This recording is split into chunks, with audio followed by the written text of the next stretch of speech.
एक कथा सुनी थी मैंने, कहानी सुनी थी किसी के मुँह से। और तब हम इतने बड़े नहीं थे, जानकार नहीं थे, लेकिन थे तो ज्ञान था। तो मैंने सुनी कि एक ऋषि जो थे वो किसी नदी में स्नान कर रहे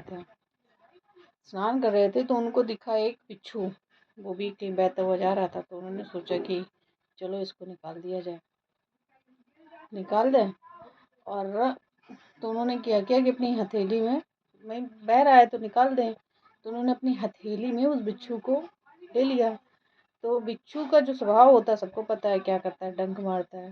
तो डंक मार दिया तो वो जब डंक मारा बिच्छू ने तो झटका लगा तो वो गिर गया। उन्होंने फिर निकाला, फिर उसने मारा, फिर निकाला, ये कई बार होता गया।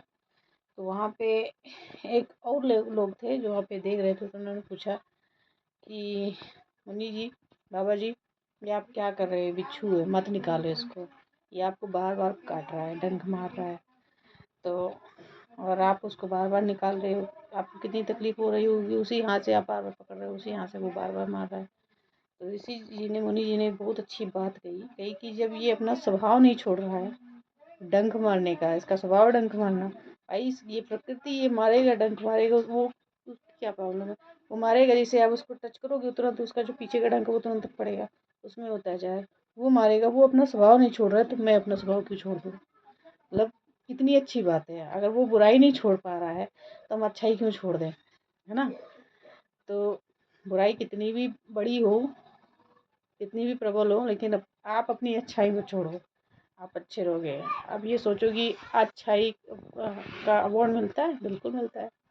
बुराई का मिलता है, बुराई का भी मिलता है। अगर आप बुरा करते हो तो बुरा का बुरा ही असर होता है, बहुत बुरा होता है, उससे कहीं ज़्यादा गुना बुरा होता है। और अगर आप अच्छा करते हो तो हो सकता है आपको उससे कहीं ज़्यादा अधिक अच्छा मिले, आपके साथ हो। व्यक्ति नहीं देता कोई, और हो सकता है व्यक्ति भी दे दे, लेकिन जो भगवान देता है वो बहुत अच्छा देता है। कभी कभी भगवान व्यक्ति के रूप में भी आ जाते हैं। तो मेरे साथ ऐसा कई बार होता है कि मुझसे कई लोग बोलते हैं कि तुम ऐसा इसके साथ क्यों करती हो। मैंने कहा कि मेरे साथ भी कोई ना कहीं करता है ना अच्छा, तो मैं भी करती हूँ सामने वाले के साथ अच्छा। कारण नहीं पता मुझे, क्योंकि मुझे मिल रहा है अच्छा तो मैंने किया। मुझे अगर अच्छा मिला है तो मैंने वही उठाकर किसी और को दे दिया है ना। लेकिन अगर आपको बुरा मिलता है तो आप ये मत सोचो कि वो बुरा हो किसी ने मुझे तो मैं उठवा के किसी और को दे दूँ, मत दो। ये अपने तक ही सीमित रखो और कोशिश करो, प्रयास करो कि उस गंदगी को ख़त्म करो, समस्याओं को ख़त्म करो, किसी और को मत सौंपो। आपके अंदर क्षमता थी इतनी जो ईश्वर ने किसी और की भेंट आपको सौंपी, और आप उसको चीज़ को सहन कर सकते हो, उस पीड़ा को सहन कर, लेकिन ये पीड़ा किसी और को मत दो।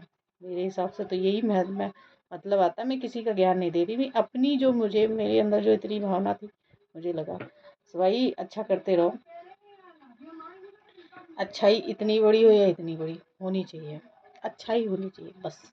अच्छा काम करते रहो, बहुत अच्छा करते रहो। भले आपको उससे कुछ मिले, प्रॉफिट के लिए मत करो, प्रॉफिट नहीं देखा जाता और देखना भी नहीं चाहिए, क्योंकि अगर आप अपने प्रॉफिट देख लिया तो फिर अच्छाई का मतलब खत्म हो जाता है ना। करते रहो, जीवन भर करो। हम तो कहते हैं बिल्कुल करते रहो, कंटिन्यू करते रहो। बुरा करने वाला लाख बुरा करे लेकिन कुछ नहीं होता। आप अच्छा करना ना छोड़ो, बस पॉजिटिव रहो।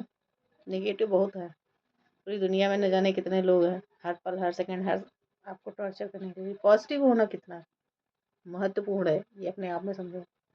पॉजिटिव रहो, अपने घर को पॉजिटिव रखो, अपने आप को पॉजिटिव रखो, अपने आसपास के लोगों को, लड़ रहे हो शांत हो जाओ, चुप हो जाओ, न चुप रहो, बीच में लड़ाई और ना फैलाओ कि इतनी सी कहीं चिंगारी मिली तो उसमें घी डाल दो, पेट्रोल छिड़क दो, मिट्टी का तेल डाल दो ना।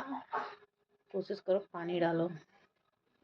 मिट्टी का तेल नहीं मिलता, बड़ा महंगा आता है भाई। और घी तो बिल्कुल मत डालना, क्योंकि उससे ज़्यादा बहुत महंगा आता है। पेट्रोल भी महंगा आता है। बातें वही आ सकती है कि बातों से जहर उगला जा सकता है, लेकिन उससे कोई फ़ायदा नहीं है, उससे नुकसान बहुत है, बहुत ज़्यादा नुकसान है।